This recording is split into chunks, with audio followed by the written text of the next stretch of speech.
Mengenal Anton Medan, penjahat kelas kakap yang hijrah jadi Ustadz Kondang. Menyebut nama Tan Hock Liang mungkin sebagian orang tidak mengenal. Namun jika Ramdan Effendi atau yang akrab disapa Anton Medan, pastilah banyak masyarakat yang mengenalnya. Anton Medan meninggal dunia di umur 65 tahun pada Senin, tanggal 15 Maret tahun 2021. Ia meninggal dunia di kediamannya yang terletak di Cibinong, Bogor, tempat di mana ia mendirikan Masjid Hock Tek Liong dan juga Pondok Pesantren Ek Taibin. Menilik masa lalunya, kehidupan Anton Medan penuh dengan kegelapan. Pasalnya, ia mantan seorang preman kelas kakap di Indonesia. Anton Medan telah bergelut dengan dunia kejahatan sejak usianya masih 12 tahun.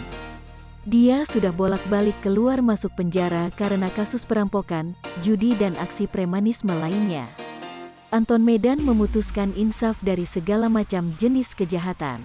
Pria kelahiran Sumatera Utara itu kini lebih dikenal bukan sebagai preman, tapi penceramah dari masjid ke masjid. Dia memutuskan berhenti dari dunia hitam ketika mendekam di dalam penjara. Perjalanannya sebagai preman berhenti setelah mendapatkan hidayah dan masukan dari sesama narapidana di lapas. Setelah hijrah, Anton Medan pun akhirnya resmi memeluk agama Islam. Pengucapan 2 kalimat syahadat itu pun diucapkan di hadapan alam Kiai Haji Zainuddin MZ pada tahun 1992 silam. Sekilas kembali ke masa lalunya. Anton Medan sejak umur 12 tahun memang sudah merantau ke tebing tinggi. Ketika itu, dia sudah menjadi tulang punggung keluarga dan putus sekolah. Anton Medan menjadi anak jalanan dengan bekerja sebagai calo di terminal tebing tinggi. Tugasnya membantu sopir bus untuk mencari penumpang.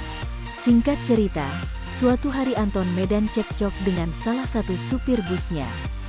Dia telah mencarikan penumpang namun tak diberikan upah atas kerjanya itu. Karena terpancing emosi, Anton Medan memukul sopir itu dengan balok. Kejadian itu untuk pertama kalinya menyeret Anton Medan berurusan dengan pihak kepolisian. Setelah kejadian itu, dia kembali ke kota Medan. Peristiwa serupa pun terjadi, setelah dipukuli oleh beberapa sopir bus, Anton Medan akhirnya membalas dengan sabetan parang yang membuat salah satu sopir tewas. Anton Medan pun harus mendekam di penjara selama 4 tahun. Jeruji besi memberikan kenyataan yang pahit untuk dia. Selama bertahun-tahun, Anton Medan hanya dijenguk 1 kali oleh keluarganya. Setelah melewati masa hukuman, Anton Medan pun kembali ke rumahnya.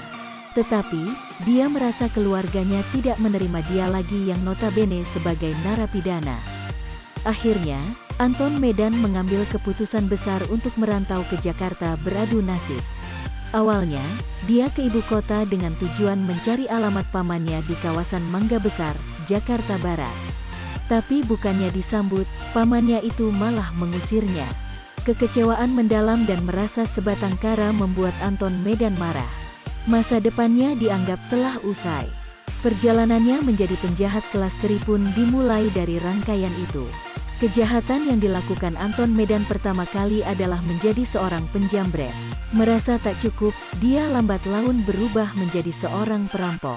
Semua itu dilakukan Anton Medan lantaran keadaan dan situasi yang mendorongnya menjalani aktivitas sebagai seorang kriminal. Anton Medan pun mulai mengepakkan sayapnya ke dunia perdagangan obat-obatan terlarang.